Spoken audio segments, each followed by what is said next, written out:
warahmatullahi wabarakatuh. Selamat pagi pemirsa, berjumpa lagi di Hidup Sehat. Bersama saya Dr. Sardiana Raisa dan seperti biasa saya tidak sendiri hari ini bersama partner saya. Indra Bekti tentunya.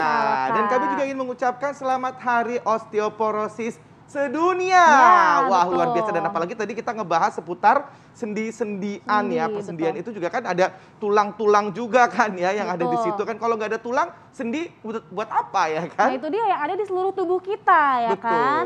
Nah di antara kita telah ada dokter ortopedi nih, dokter Adib Humaydi, spesialis ortopedi. Selamat pagi dokter. Selamat pagi, Apa kabar dok? Alhamdulillah Nah, baik. tadi kan kita kan sudah melihat tayangan tuh ya bahwa di usia 45 tahunan itu apa ya rentan dengan nyeri-nyeri sendi seperti itu dok. Dan apalagi ini ya kadang-kadang suka di jari-jari gitu ya. 45 tahun, aku belum sampai situ sih dok. Udah agak-agak Udah mulai tapi gitu ya, udah mulai nyeri. udah mulai rasa. Udah mulai kerasa, Iya, betul. betul. Nah itu dok nih, Pak, fakta atau mitos yang pertama nih dok. Usia 45 tahun ini sendi-sendi menjadi kaku dan juga nyeri kaki mulai terasa nih, mulai timbul. Nah, ini fakta atau mitos dok? Ya fakta itu. Fakta. Jadi Fakta. Bagaimana? Apa tuh dok? pada usia di atas 40 tahun, nanti akan ada faktor terkait dengan namanya proses degeneratif.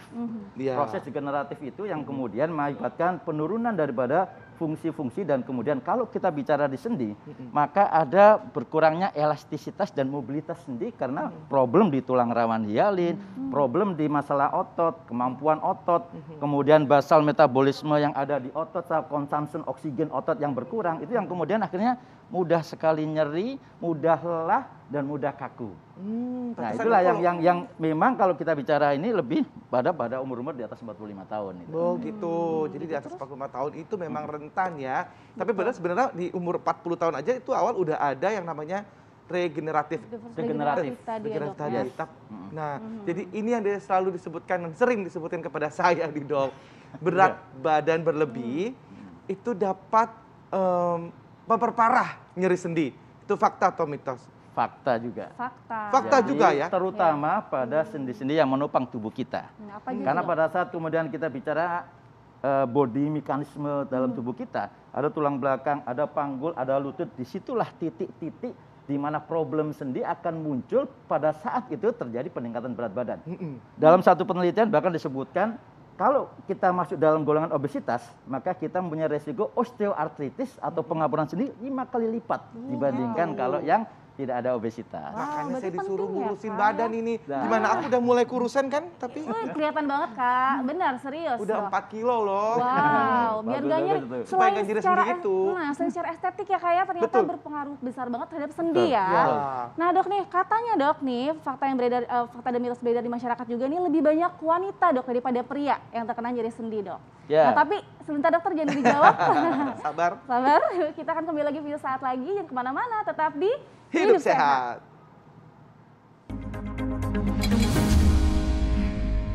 Terima kasih Anda masih bersama kami di Hidup Sehat. Nah, ternyata banyak tokoh-tokoh dunia pun juga pernah atau mengalami yang namanya encok.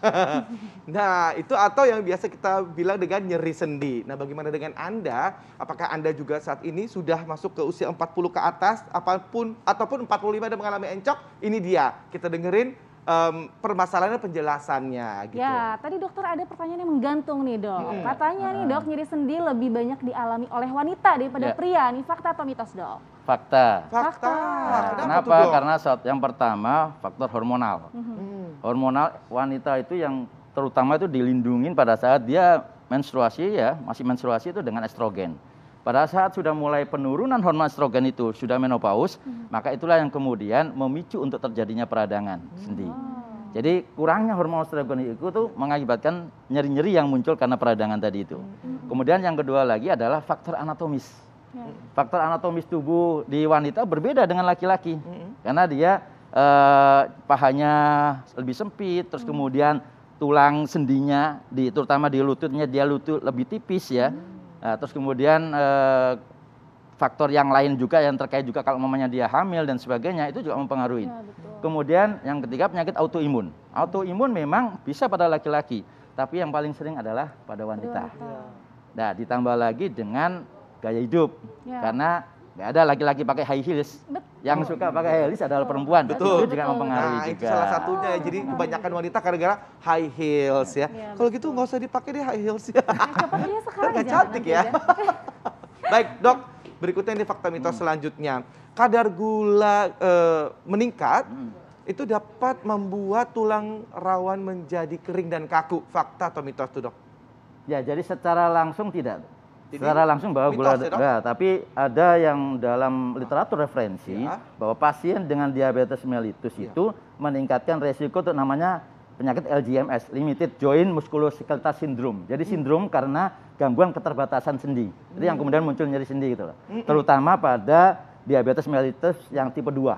Oke. Karena dia meningkatkan risiko yang bisa dikatakan dia lebih besar daripada yang di M tipe 1. Tapi dua-duanya itu bisa mengakibatkan munculnya problematika di sendi pada pasien-pasien dengan diabetes gitu. Berarti Tapi jawabannya kalau umpamanya karena apakah HbA1c-nya mempengaruhi dan sebagainya itu memang belum sepenuhnya dalam satu referensi ya. Tapi yang jelas baik. pasien dengan diabetes bisa meningkatkan risiko untuk terjadinya nyeri sendi, kaku sendi. Oh baik, jadi masih bisa fakta, bisa mitos ya, Ya. dok? Nah. Oke. Betul, gitu. Dokternya ada lagi dok, fakta mitos yang selanjutnya dok ya. Hindari aktivitas fisik seperti misalnya angkat barang berat, karena itu dapat membuat kondisi menjadi buruk nih dok, karena udah ada faktor sendi, kaku sendi tadi ya. Itu gimana, fakta atau mitos dok? Ya, ini juga antara fakta dan mitos. Karena problemnya adalah menghindari bukan berarti kemudian tidak boleh, tapi sama. ada problem cara mengangkat yang selalu salah. Ah, Pada saat kita kita mengangkat beban, Ya.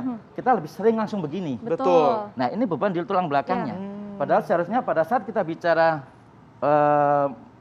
body mekanisme tubuh kita, maka kita harus ngangkatnya dalam posisi begini. Iya. Jadi ini tetap lurus gitu loh. Jadi kita nggak Lurus boleh dalam belakang. posisi gini. Nah, Oh. itu yang selalu kita juga sampaikan. Jadi cara mengangkat juga masalah.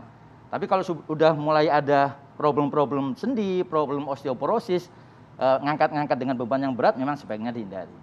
Iya dok, banyak juga yang nggak tahu soalnya dok ya cara yang Betul. betul tuh bagaimana gitu Oke. ya dok ya. Dok, itu kalau problem sendi itu udah pasti osteoporosis nggak tuh dok?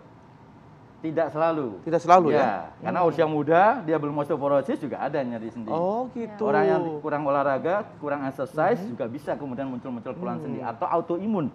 Penyakit autoimun seperti lupus atau rheumatoid arthritis itu juga sering terjadi pada usia-usia yang memang belum 40 tahun. Nah, ini baik. ada beberapa faktor, tapi salah satu gejala dari osteoporosis adalah ada nyeri-nyeri sendi dan kaku sendi. Oh baik, jadi nyeri sendi belum tentu osteoporosis, Yes. tapi osteoporosis pasti bisa nyeri sendi ya Betul, dok? betul. Nah, Baik. gitu. Selanjutnya nih dokter terkait olahraga nih dok. Ya. Katanya nih dok, berjalan kaki, lalu bersepeda dan renang dok. Nah ini adalah olahraga yang aman untuk penderita nyeri sendi nih. Fakta atau mitos? Fakta. Fakta. Kabar baik Karena ya. yang itu yang lebih Bagus kita ya. sarankan olahraga yang seperti itu. Karena apa? Dia menggerakkan semua sendinya. Ya. Orang dengan sepeda menggerakkan semua sendinya. Orang dengan renang semua sendi gerak. Tapi yang selalu kita sarankan untuk dihindari adalah terutama pada pasien-pasien dengan problem pada tulang dan sendi adalah jangan yang ada pressure-nya. Apa?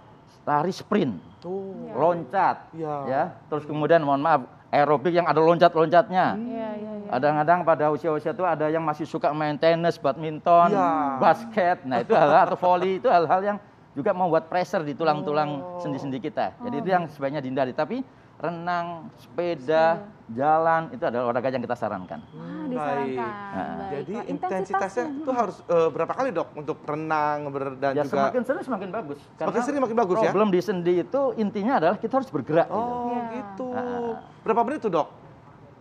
Nggak perlu terlalu lama ya. Sebenarnya rutin dalam sehari itu sekitar 15 sampai 30 menit itu Iya. udah cukup untuk menggerakkan semua gitu, sendi 15 kita. sampai 30 menit ya. Jadi Iya, nggak perlu itu harus udah aman lama-lama juga gitu. Dan itu Betul. aman juga ya dok Berarti ya. untuk usia yang 45 tahun ke atas nih, dia harus tahu nih, oh udah 40 tahun nih olahraganya harus benar dipilih-pilih ya kayak. Iya, betul. Betul. Mendingan itu tadi renang, sepeda, lari yang menggerakkan jalan Iya. saja. Iya, Jogging itu harus intensitasnya sering. itu jangan terlalu berat dan jangan ada pressure tadi ya kata Betul. dokter ya. Ya, betul. Begitu dokter. Nah ini dok, apa namanya fakta mitos terakhir. Nah. Konsumsi makanan dan bervitamin beromega 3 itu dapat membantu menjaga kesehatan sendi. Fakta atau mitos, Dok? Fakta. Fakta. Oh, Ya, beromega 3. karena omega 3 itu mengurangi peradangan. Salah satunya adalah peradangan pada sendi.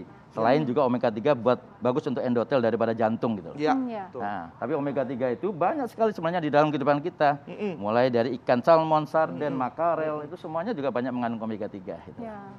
Baik, Baik, dokter. Dok. Kalau begitu dok, tipsnya nih dok nih, di bertepatan dengan Hari Osteoporosis Sedunia nih untuk menjaga kesehatan tulang dan sendi dok, silahkan.